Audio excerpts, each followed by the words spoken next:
The following program, Live and Learn, is made possible by Aging Partners. Find out more on their website at agingpartners@lincoln.ne.gov. Hi everyone, welcome to Live and Learn. Stay with us today as our friends from Aging Partners give us a few hints about how to stay fit and active during winter and beyond. Hello, I'm Jerry Renault. Today on Live and Learn, we're going to talk about a man who is very familiar to Nebraskans. His name is John Blackjack Pershing. A documentary has been produced by University of Nebraska Professor Barney McCoy. He's going to be here to talk about the man and his life. You won't want to miss it. Stay tuned. Retirement. Are you looking forward to that stage of life? Are you psychologically and emotionally ready for it? I'm Kristen Stoes, and after hearing from my guest today, Dr. Jean Krejci, you will be positively anxious to start that new stage of life. Hi, I'm Lita Powell Drake, and today we're going to look at some of the history of the wonderful ballrooms that were all over the Lincoln area, and Bobby Lane will be our guest. Please stay tuned, you're going to enjoy this. This and more on today's Live and Learn. Hi everybody, I'm Kim Hachia. Welcome to Live and Learn. We're taping this show in January, although the program will be airing in February when it's going to still be winter, still going to be cold, and it's still going to be hard to stick to our fitness and wellness practices. Today, my guest is Tracy Foreman, who is a community health education and coordinator and a certified personal trainer with Aging Partners. And she and I are going to talk a little bit about how we get past that cold weather slump and kind of get on track for the warmer weather. So welcome back. I know you've been on the show before. Yes, and thanks for joining me today. Thanks for having me. Yeah, Kim. I know. And today we're having kind of a unusually warm day for January. It's been pretty cold. Mm-hmm. And so some of us have probably already fallen off our New Year's resolutions, and some of us maybe never got on to the resolutions. Mm-hmm. So how can we either get back on track or get on the track or get ready for spring? What do you suggest? Well, first let me say I'm not a huge fan of New Year's resolutions. I think they're kind of a setup for failure for a lot of people. So we kind of tell people to start with small things that they can do, something as simple as drinking an extra glass of water a day, or getting 5 minutes of exercise in, or stretching in the morning, or doing some mid-afternoon walking around their office or going outside for a little bit. So we ask them to start small and then work their way up, and that seems to work better. And Aging Partners has lots of opportunities for people to get physically fit slowly if they need to do it that way, or they can start in on the fast lane. In the fast lane, they can start moving quickly, and we have a variety of different classes for them. Tell me about that. I know that an upcoming class that starts February-ish is the diabetes management class. Yes. So tell me a little bit about that. The Diabetes Self-Management class is a 6-week class, and it's 2 hours a week, 1 day a week. We're going to be starting February 28th at the Gear Library, and we do have registration for that, so we'd encourage people to call ahead. But in that 6 weeks, we'll address things like monitoring blood sugars, talking to your doctor, helping to care for someone who has diabetes, the correct foods to eat. We cover a lot of bases in 6 weeks, so it goes very quickly. Would that be a class for maybe a newly diagnosed person or somebody who's been living with the disease for a long time or medium amount of time? What kind of a person would benefit?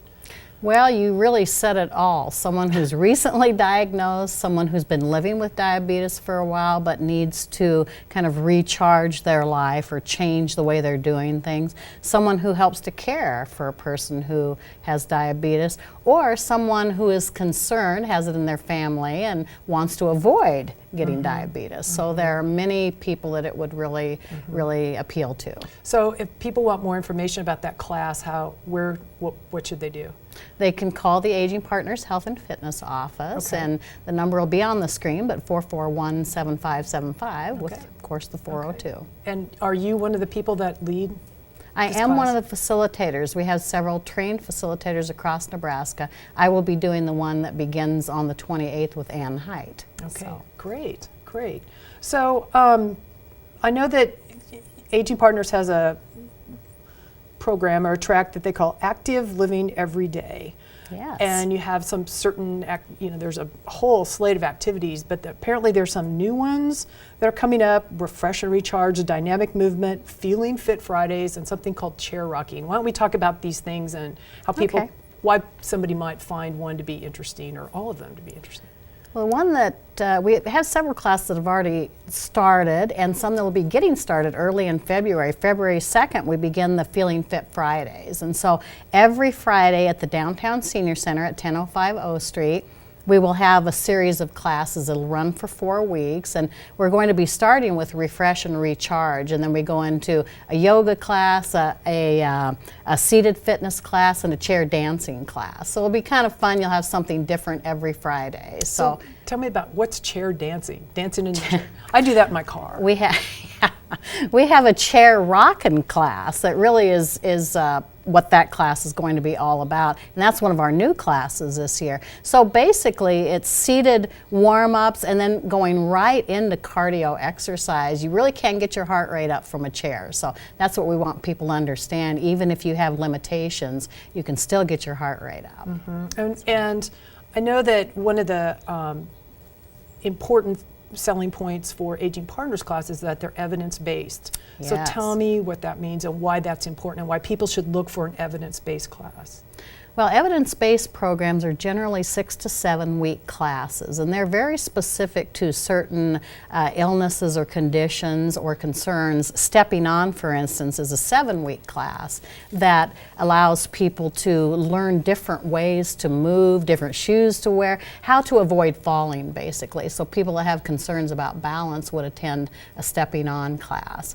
People that have concerns, again, about diabetes, that's one of our evidence-based. And evidence-based simply means that it's been researched, and most of our evidence-based classes come out of Stanford University. So once the research is done and they've determined that these exercises or these classes can benefit people, then they bring them out to the community and people are trained to teach those classes. Right, and I think that's important to remember too, that It you is. guys are well trained Yes.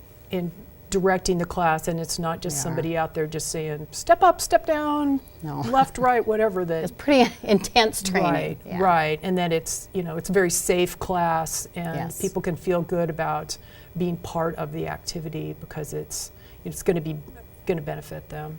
So, you also, Aging Partners also runs health clinics. Are those Yes. ongoing? And are there any changes in that? Our health clinics run now, we have 2 health clinics now. It used to be the one on Thursdays, but we now have a Wednesday health clinic, and that's located at the Vermeer Center at St. Mark's Church on Wednesdays. And it runs from 9:30 to about 1:30. Lots of parking out there. And the Vermeer Center is not located in the church, it's just north of the church. Okay, and So by St. Mark's, we're talking St. Mark's at 84th and 84th and Pioneers, yes, okay. yes, Yeah. located there. And the Wednesday clinic is there, and that is also run by the University of Nebraska Med Center in partnership with Aging Partners. So offering lots of services, but toenail trimming is the most popular, popular. of the services. Yeah, but there's other things that like Yes. vital signs. They do all of the basic stuff. They do blood pressure, cholesterol, blood glucose. They'll do your weight, and they take some basic information on your health, and they will do med checks. They also do toenail trimming and earwax removal. Wow. Now, that's not at the St. Mark's location. That is at the downtown Only downtown. location on Thursdays. Okay, good. Well, that So- sounds like a lot of cool stuff. Yeah. So let's say that you don't really want to go out. You know, I mean, this last week it's been like 14 below and it might be icy and stuff. So let's say that you don't maybe want to leave the house, but you still want to like take advantage of some of Aging Partners benefits. So how might somebody do that? Well, they can always turn their TV on, and NTV has lots of programs available beginning very early in the morning. I understand they begin between 5 and 5:30 in the morning, and there's half-hour segments that people can watch, all different levels of fitness and different activities. And so this is on LNK TV? LNK, yes. LNK TV. Yeah, Sorry. Yeah, no, Yeah. because Yeah. that's the new name for Yes. what used to be City TV, but now we're LNK TV. And if you're watching this, you get LNK TV. And Yes. Also, I suppose some of those are on maybe on YouTube channels and things like that. You so. can actually get online and go to YouTube, and you can find a lot of our fitness classes there.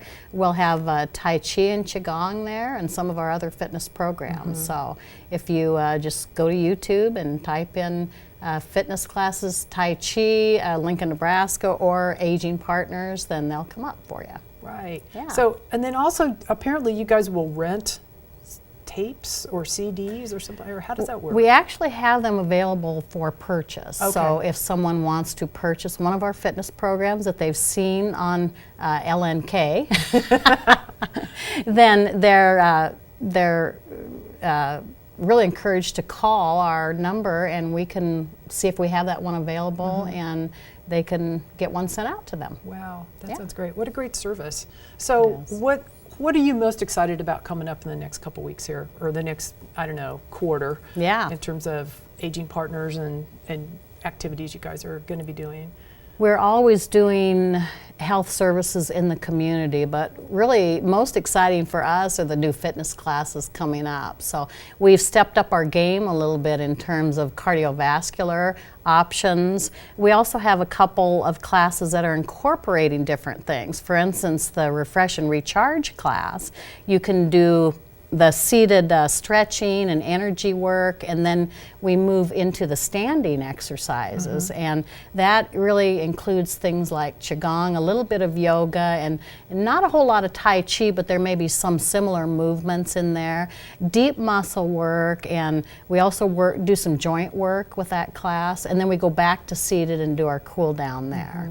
And that is a 1-hour class. Wow, that's a long class. It is, but we usually devote about 15 to 20 minutes to the seated routine in the beginning, then we go into 20 minutes of standing, and then take it down to about 20 minutes in the end. Well, so. and I know that seated. I've never taken an Aging Partners class or taught for Aging Partners. I used to do similar things at the YMCA, and I used to always tell my people, ease into it, you know. Don't very- think that even if it lasts an hour that you have to go at it for the entire Exactly. hour, work at your own pace, which I'm sure is kind of what you guys are trying to tell people to do too, that it takes some time to get back into a fitness routine if you haven't been in one for a while. Or just even if you have, you start something new, there's always a learning curve.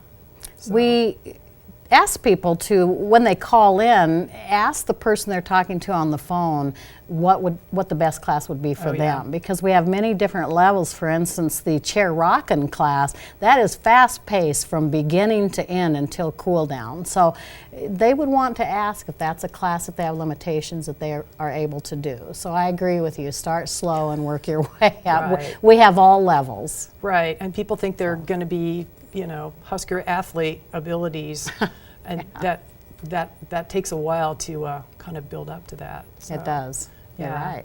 And so you, at the Aging Partners facility, you have like a variety of machines and stuff people can use too? We do. We hope people will come down to our location at 233 South 10th and check out our fitness center. We have lots of new body solid equipment, and we also have lots of cardio equipment. We have a stretching area. We have a separate strength area. So we hope people will come down and check it out. We also have a seated Tai Chi class on Tuesdays.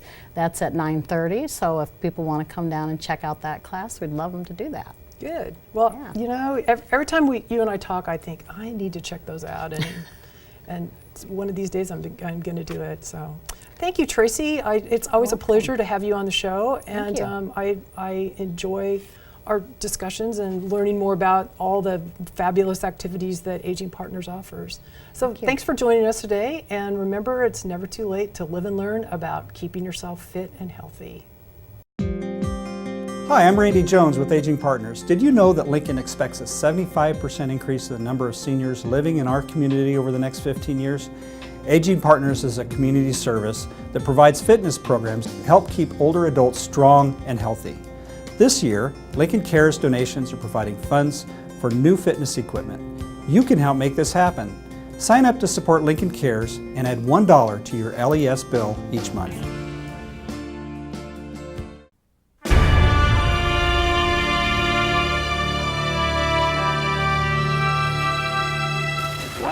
than 200,000 American soldiers were the actors in the tragedy.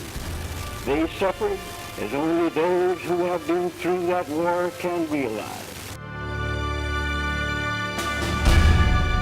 John J. Pershing commanded American troops against a veteran German army. His nickname was Blackjack, a 6-star general who was the highest-ranking active-duty officer in American history.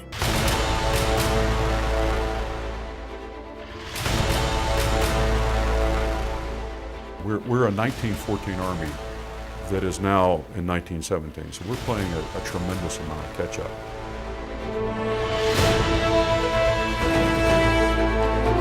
Ambitious, driven, hard on his men, Blackjack Pershing was the personification of America at war. New documentary, Blackjack Pershing, Love and War. Welcome to our program. I'm your host, Jerry Renaud. Thank you for being with us today. And we do want to talk about Blackjack Pershing, and we have a very special guest who is with us. His name is Barney McCoy.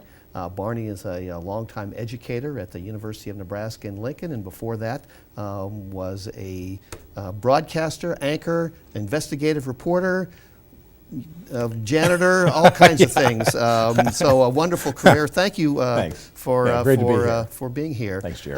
Blackjack Pershing is such an interesting character, and I can't wait to get some of your thoughts about the documentary. But let's at least give a little background about you, and let's talk a little bit about you. Okay. You have had a really fun, interesting career in lots of different sort of locations. Yeah. Again, as a broadcaster and as a storyteller. Where did you sort of feel that compunction somewhere in your life that you that's what you wanted to do for a living? Yeah, I think like a lot of people that come out of the Midwest, we gravitate towards liking to tell great stories. And a lot of that's probably the culture we came from. My dad was a history professor, and he specialized in the 20th century history, the presidents and so forth. So I grew up with a dad who loved to tell these great stories, history stories at the dinner table. And something embedded in me with those stories, and that really has had a lot to do, first of all, as a reporter, later on in documentaries. But that really got me going as a reporter. I was really fascinated by curiosity. What makes these things happen? Why did they happen? What impact do they have on us, the audiences? So that has always kind of been, I think, that curiosity that drove me to be involved as a journalist. You've had the opportunity to cover some really interesting stories, some tragic stories, some very happy, uplifting stories. Is one or two that you thought really had sort of an impact on your life?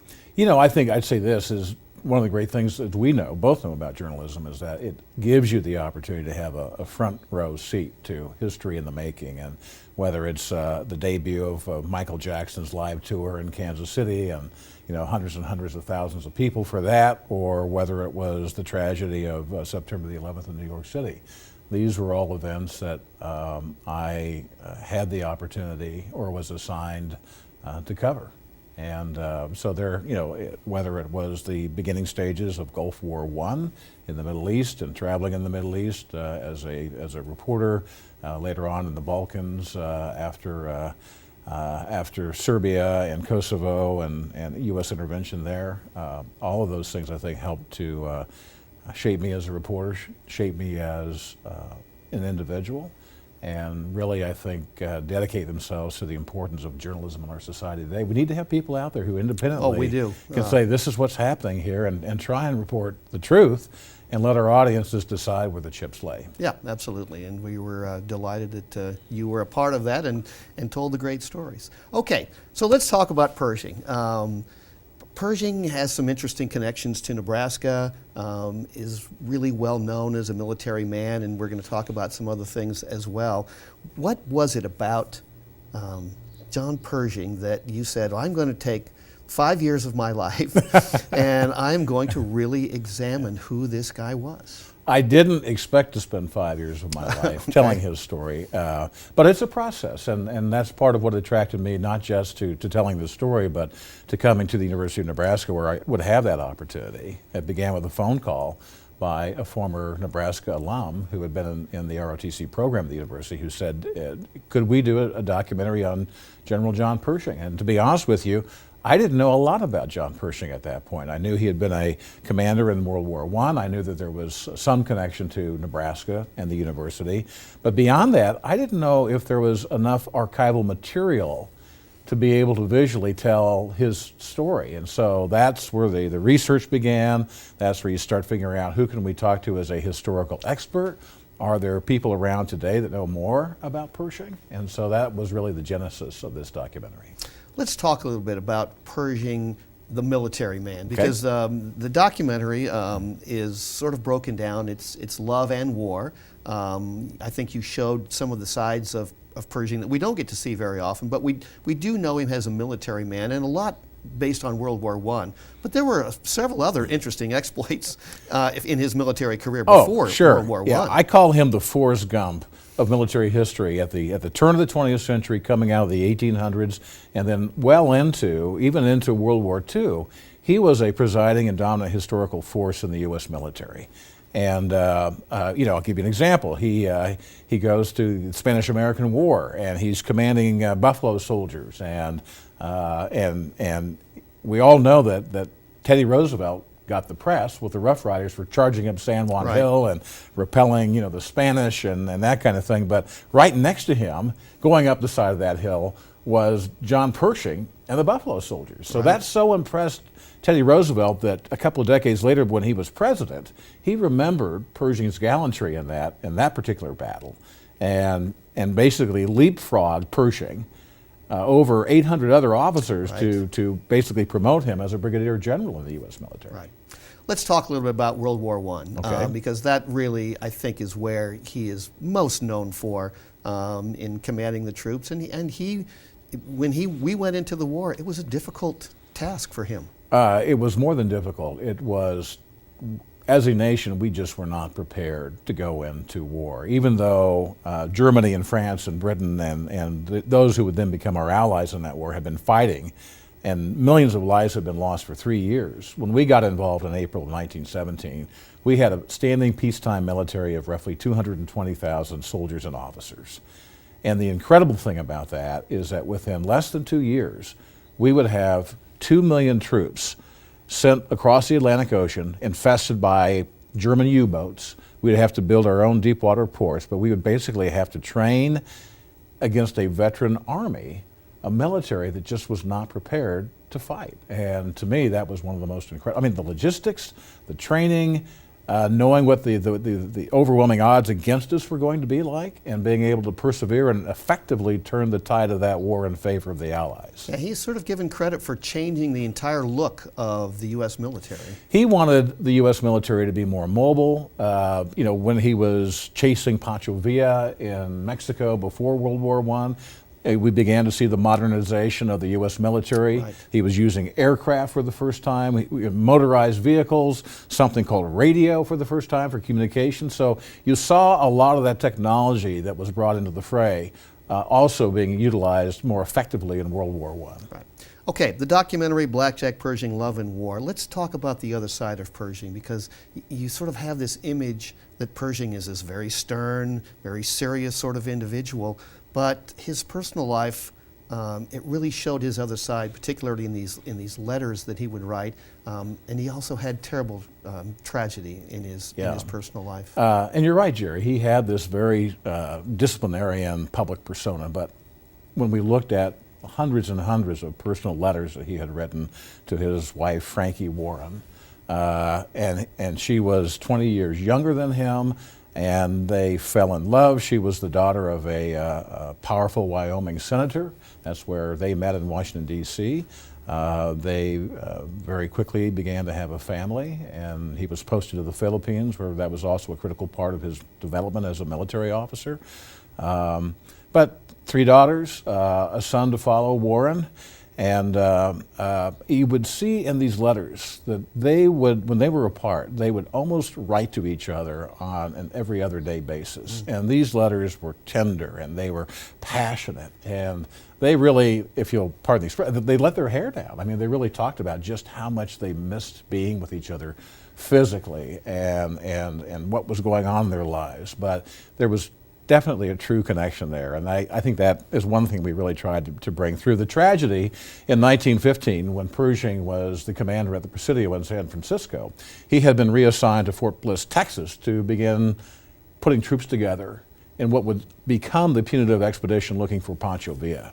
So he's thousands of miles away from San Francisco, and there's a fire in the commandant's residence that kills his wife and 3 daughters and just devastated Pershing. It was a tragedy that was so great and so painful that Pershing could never talk publicly about it for the rest of his life. Yeah, and it I mean, it worked on his psyche in a lot of ways. I want to make sure we get this clip in from the documentary, because I just think it's a wonderful program. But this shows you his relationship with her and the power that he felt. So let's take a quick look at part of the documentary.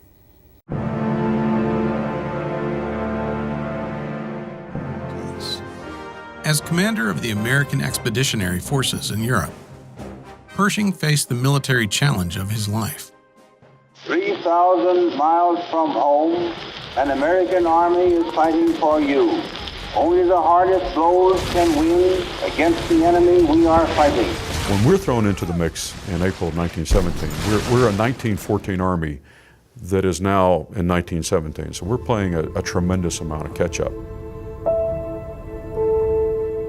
And paying a deadly price for it. In the key battle of the Meuse-Argonne, 75,000 U.S. soldiers were killed or wounded against veteran German troops in the first weeks of fighting on French soil. General Pershing knew each order could send more American soldiers to their deaths. He slept just a few hours a day.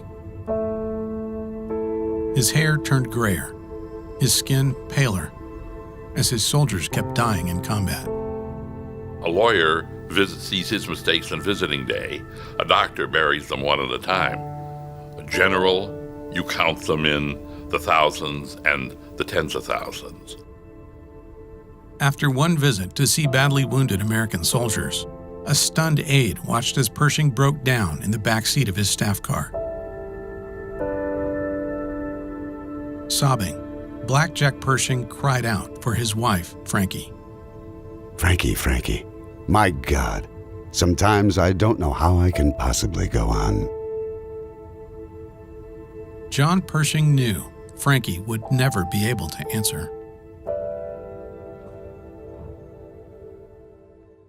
So there you can see just an incredibly powerful clip about Pershing and still thinking about his wife.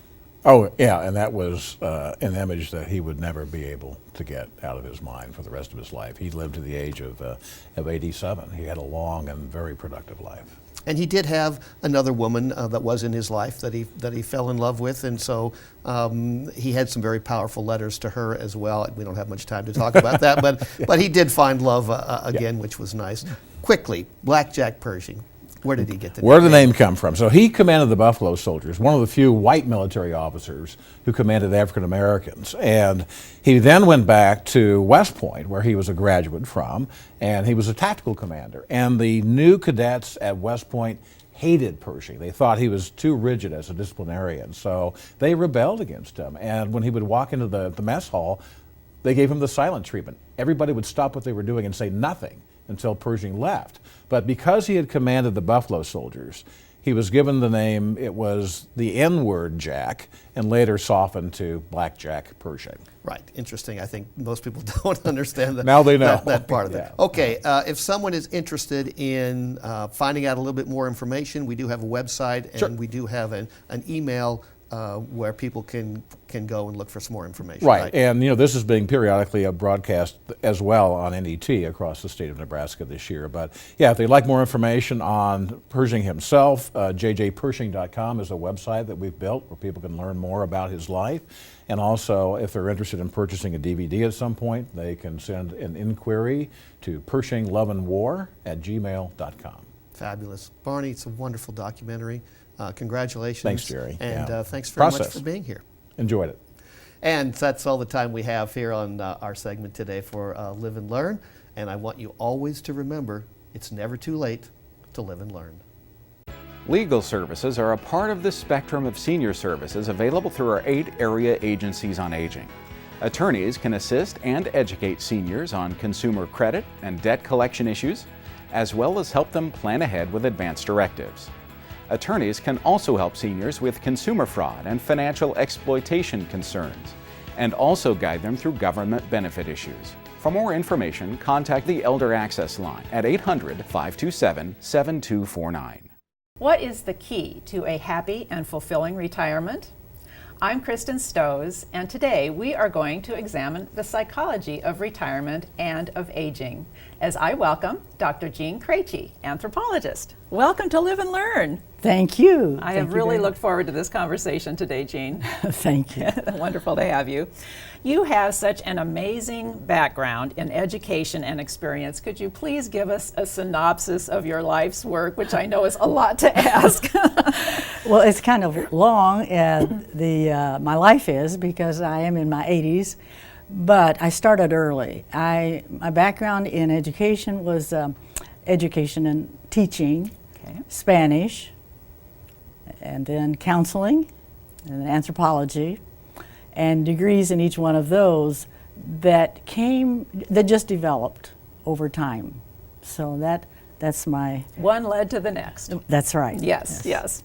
Well, pertaining to our topic today, would you agree that making the decision to retire can be somewhat daunting if the individual doesn't approach this with the right attitude? It could be, and I think one reason it could be is that sometimes our culture has given the aspects of negativity, and we take that in. But actually, if we look at it a real way, it's just a development of life, and it's growing.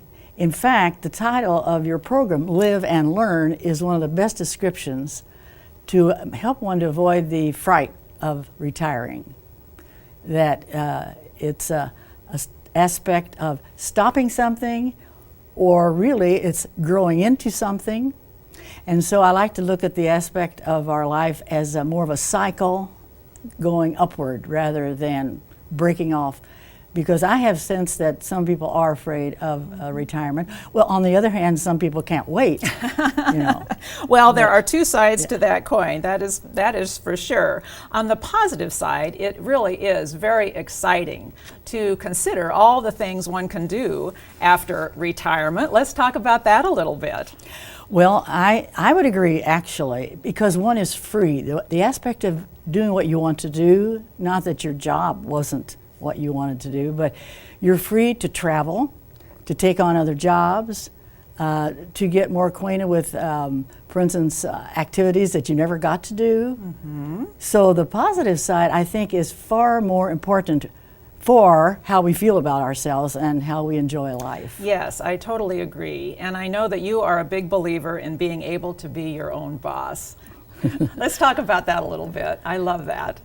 The idea is that is a rather direct way of putting it, but it's actually something I think few people understand or know, and that is we are in charge of our life. Even though we think everybody else is, or our job is, because how we think and how we feel and how we act is really our choice. And there's where the positive side comes in. If we once convince ourselves and work at it gradually. When I say convince ourselves, that does not happen instantly. Because so many people have let their families dictate what they do or feel impelled to do what everybody says. But if they could just stop and think, they actually have power. And it's a wonderful time of life to be able to reinvent yourself. Try something totally new. It's very refreshing. Would you agree? It is. Yeah. And that, I think, is something may cause fear with some people, but I think in a sense, look at life as growing and developing, and not just retirement has been given just a stop of something. Sure. It's just another stage of life to work into. On the flip side, of course, there are consequences if someone doesn't have a focus or a responsibility to keep them engaged in life? Well, one thing actually is to become connected, and not only with themselves, but with the community around them, with family, with neighbors, with activities, even in the city or the state or the nation, you know. The only reason that a person would think that they're not engaged is they've not tried it. And they've been more silent or hidden. But actually, the world out there needs them, and their body needs that. That's going to be one of the issues that I will discuss later. Okay, all right, I would agree. And I think everyone needs a certain amount of responsibility to keep us organized. If we have nothing on our calendar, it's so easy to put that one thing off till tomorrow, and you keep putting it off because you think you have all the time in the world to do it, so you just don't get it accomplished. That's good. You're exactly right. And the organization to a point is just really good. Of course, if you have a lot of hours in the day, another thing that can happen is that you might be dwelling on your health, which can be good, but it can also be a little bit detrimental. Let's talk about that a little. Well, that is perhaps an issue that is either never looked at, that we are in charge of our health, or that we are so sick that we think there's no possibility. And so over time, in looking at this and growing myself and much reading, I have really decided, discovered, formulated 5 aspects of keeping oneself healthy. All right, and I believe we have a graphic to put on screen because staying healthy is so very important in retirement and as we age. And so we're going to kind of go through these points with you today. Well, number 1, of course, as you see on the screen, is nutrition. And I have just very broad statements of these because each one can develop their own. I'm not here to give a talk on necessary healthy eating, but nutrition is so important. And the negative side of avoiding things that are not good for a person, or to search into things that are really healthy, is an immense contribution to our body for good health. And the other side of this is to drink water. People often think that anything that's liquid would be a substitute.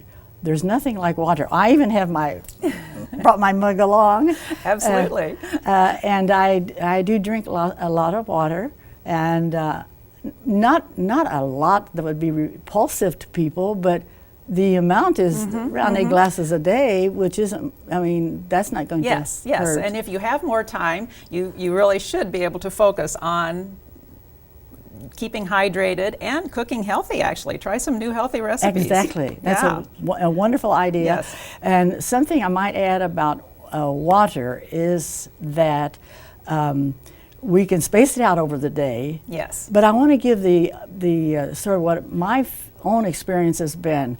I was a sickly person from beginning when I was born and growing up, kind of sickly, you know, with allergies and all kinds of things, and had ulcers at one time in my life. Oh my. And in fact, the older I got and developed these ideas, the healthier I got. There you go. So you're looking at one old person who is healthier now than I was in my past life. And that is because we all need to work toward that. Yes. And I agree. And the body takes care of us if we take care of the body. That's right. That's right. Okay, so the second point is sleep. Yes, and with sleep merely means make sure you get it and try to develop some time that's accurately enough, not too much that we sleep, you know, all day. Yes. And taking a nap in a day doesn't hurt. That's right. That's very good. Yes. But sleep is so important for the body to rest and recover. It's just so simple in that. And it helps you think the next day if you've had a good night's sleep. That's important to me. Yes. So our third point is movement. And movement merely means that. Yes. It doesn't mean that you can join clubs and exercise with others. You can do it yourself. You can walk around the block. Simple as that. But the body, the structure, and our muscles need that movement. And so again, I'm being to the most extreme, and then just the normal thing of movement, going up and down stairs. If you live in an old house like you go up and down stairs many times a day, which in itself is an activity. That's so right. it means don't sit all the time and That's don't right. be lying in bed all And the time. stretching helps your posture, helps Yes. you feel better. Yes. Yes, I agree. Social involvement. I think this is so key. Social involvement really is keen because we don't exist in a vacuum. And even if we think we don't have any friends, or maybe we're too quiet or a private person, it's interaction either with our family, with our spouse, with our family, with neighbors, and it doesn't mean you gadabout, but connecting with other human beings is a tremendous health investment. It is. It's very, very important.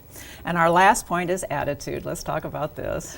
Now that's the broadest one of all because it covers everything, Yes. is our attitude. And that is one where we take charge of what we think and what we feel and what we do.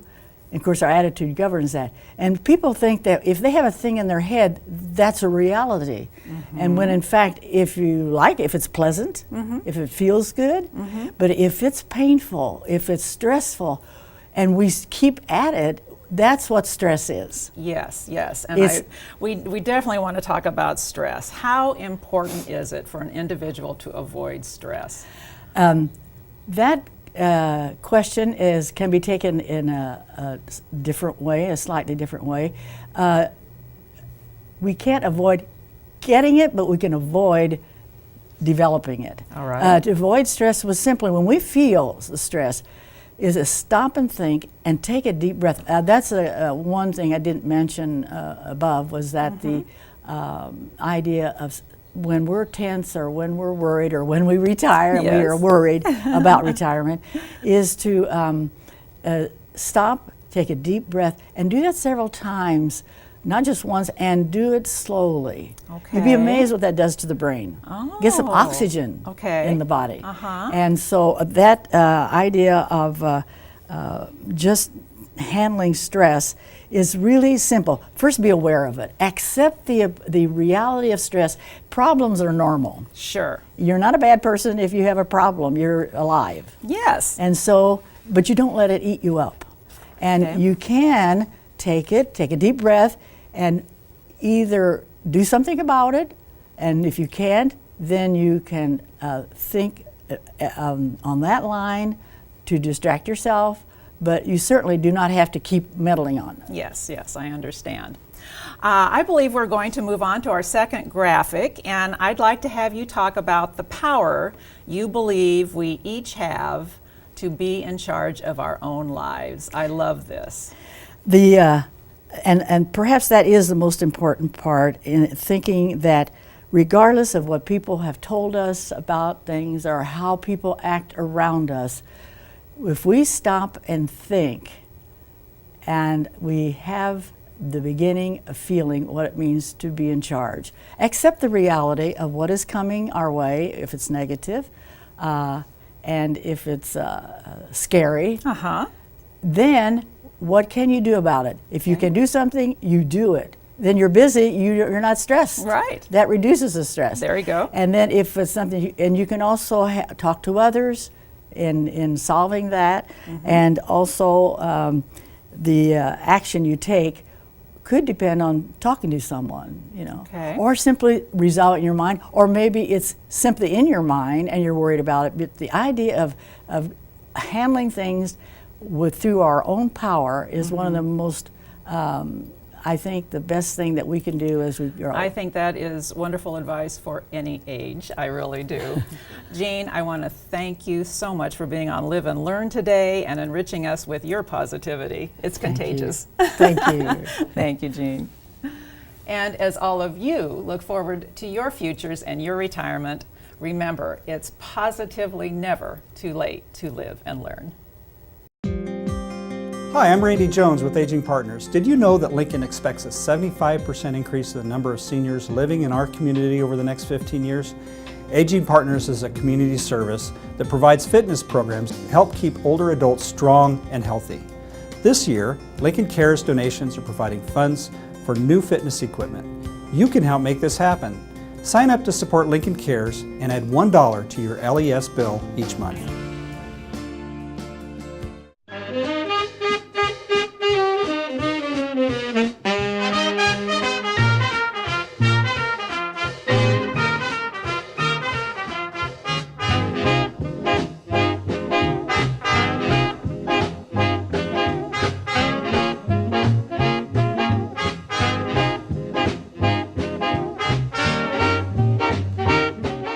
I bet you recognize that music in that place. It's the Playmore Ballroom, been around Lincoln for a long, long time. And we are delighted to have Bobby Lane. We all know Bobby Lane. He's been there for quite some time. We welcome you to Live and Learn. And how long have you been at the Playmore Ballroom? Right here in Actually, we acquired it in 1972 and officially opened to the public in 1973. We had to do a lot of work. So it's been, what, 46 years? Oh, times fly when you're having fun. fun. Gosh. But it actually opened in 1929, I think. Yeah, as nearly as we can tell, 1929 to 1930. My goodness, that's a wonderful history there. And Bobby's going to tell us a lot of the history, not only the Playmore, but there were a lot of other ballrooms in our major area. Okay, so you've been managing since, well, 46 years. Okay, but I want to know, and I've always wondered, why Playmore is spelled wrong, P-L-A-M-O-R. How did that come about? We'd have to contact the people that built the place. And I can tell you, there are 3 Playmore ballrooms around the country. Oh, yeah? All spelled the same way. So, and also the railroad goes right past it. Maybe I'm jumping ahead here, but the railroad goes right past the Playmore. Right behind the Playmore on West O Street. Correct. So they have put up a sign marking the Playmore Ballroom by the railroad tracks as a. You mean someone could jump from the train and go right to the Playmore? I hope not. I think that's fabulous. Okay, we're going to go back and look at some of the history. Now, here is the Playmore Ballroom in 1940. I want you to take a look at this. And in particular, what I noticed was, well, look at what the admission price was. 25 cents. It's probably a little more today, right? It's a little higher. No, yeah. You know, along with that, we found the old menu up in the attic. And so hot dogs were 10 cents. Oh. Popcorn was a nickel. Oh. And so forth. Yeah. All part of the picture. Well, you know, really, there were several ballrooms in the Lincoln area. We're going to take a look at, I was able to find a few pictures of the old ones. But we'll take a look and see which ones, and maybe you can identify them. And that was what? The King's Ballroom out at Capitol Beach. Yes. And then in addition, there was a great big one. That was down, let's see, that was west, the Turnpike? The Turnpike was south of town. Beautiful ballroom, built by Pauley Lumber Company, and they had stained glass windows. It was beautiful. Look at the size of that. And all these places burned. Isn't that interesting? Okay, the Flying V also, that's in Utica. And the reason, have you ever been there? Played there many times, and the owners were very good friends of mine. They had a fire once. They were working on the roof, and they had a hot tar kettle that they left on overnight. And a wind came up, started the roof on fire, so they were closed for some time. And we held a benefit for them at the Playmore. That's nice. And it was kind of nice. USA Today printed a little article about it. Well, a lot of people didn't know about that place because it's called the Flying V, because actually there was an airport there. I flew into that airport and went to the Flying V. So the pilots would come in and land and go in and have lunch and come back out. That was really So it's still there. Yes, it's still there, but now it's been closed for some time. Okay. Now, you said that all of these ballrooms burned. What happened? Why? You know, through the years, they allowed smoking in the ballrooms, which they don't anymore. And oftentimes the cleanup after an event was not that efficient, and we lost many ballrooms that way. Now there's no smoking, which I like. Well, I'm going to tell you a little story about my involvement with the King's Ballroom. This is 1986, and I live at Capitol Beach, and I was out sunburning my body, which was really stupid, and reading a book without glasses, which was really stupid, and I looked up, and I saw the smoke, this big black smoke coming on top of the hill, and I thought, what's that? And I didn't hear any fire engine sounds, so I got on my bike, I took my little camera, and I rode my bike up to the King's Ballroom. Nobody was there, and the fire had started. And I thought, where's the fire department? Where's the fire department? I got my little camera, and I started to shoot. I shot the whole roll as the fire got bigger and bigger, and I went all around like this, and I just couldn't believe. And of course, in those days, there were no cell phones, so therefore I couldn't call the fire department. But I wondered, why isn't the fire department here? And then on my way, riding my bicycle home, I heard the fire engine sounds. I had those pictures developed. At that time, I was hosting the 10/11 morning show, and I put the pictures on the air. Then I got a call from the fire department. They wanted my pictures. I gave them my pictures. They never gave them back. No, they never gave them back. But they thought there was some skullduggery going around, that someone had set the fire. But why the fire department didn't get there is the trains crossed West O Street. And the fire truck was there but couldn't get through. Yep. So wow, that thing burned to the ground.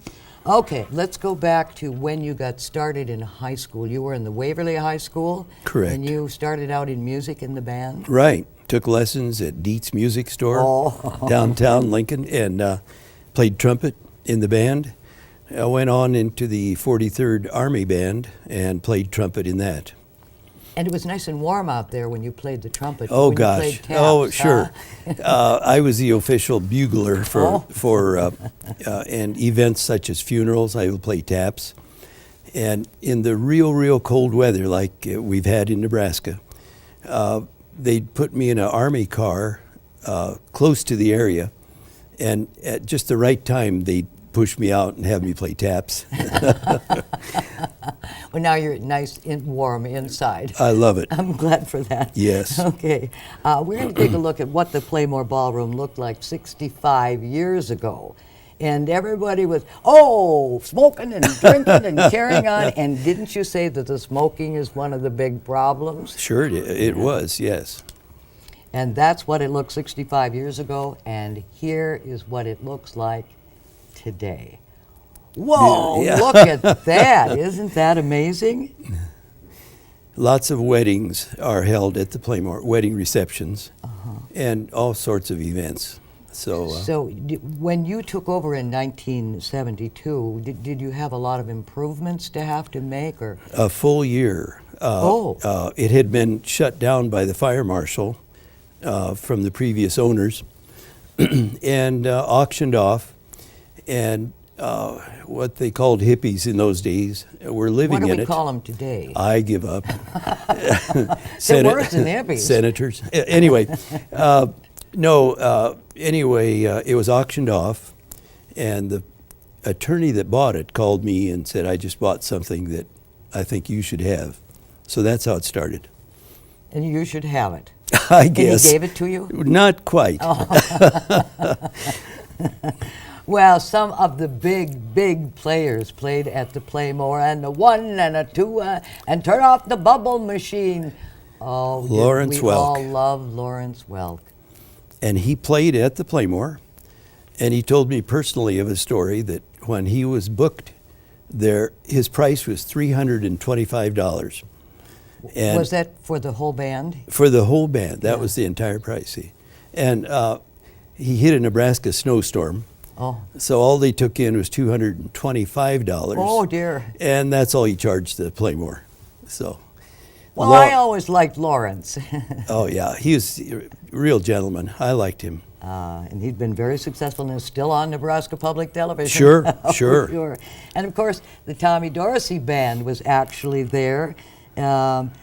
Do you have any rememberings of him? Oh, sure. Tommy Dorsey, Count Basie was there. Oh my goodness! And what a dynamite band that was. And then Harry James, trumpet player, was there in person and all. So it's seen a lot. The Playmore has witnessed many things. One of the staples for many, many years, Trudy Dumais, was a beautiful woman and a great singer. Right. How long has she been with you? Well, I got to be careful or she'll kill me. Oh. But I think it was close to 40 years. She still looks magnificent. Yeah, she does. Doesn't she? Yeah. Okay, well, of course, the Playmore Ballroom has changed somewhat, and so let's look at some of the things you're doing right now with regards to the different days. Now, the little Czech dancers are so cute. When do they come? You know, we about once a year we used to have this gigantic polka event where the tent outside is almost as large as the Playmore, and bands out there, bands inside, a 3-day affair, and this is probably what you would see a lot of. It would be the Czech dancers and the music for 12 hours a day. Oh my goodness! So it's quite an event. And on Thursdays you have the Bobby Lane Band. So that's what happens. There are people dancing then too, or just listening to the music? A little of each. We have groups that come out, and individuals, and they can dance or they can listen or both. Well, anything special about the Playmore Ballroom you'd like to share with us in the remaining minute or two? Well, I was fortunate enough to be elected president of the National Ballroom Operators what an honor. Association, and so we hosted the convention at the Playmore, and it was really neat. People came here from all the states around and enjoyed the Playmore. We had it all shined up and looking good, and we had a great time. So, well, Bobby, congratulations on 46 years at the Playmore Ballroom. And remember, it's never too late to live and learn and cherish the wonderful history of the ballrooms right here in the Lincoln area.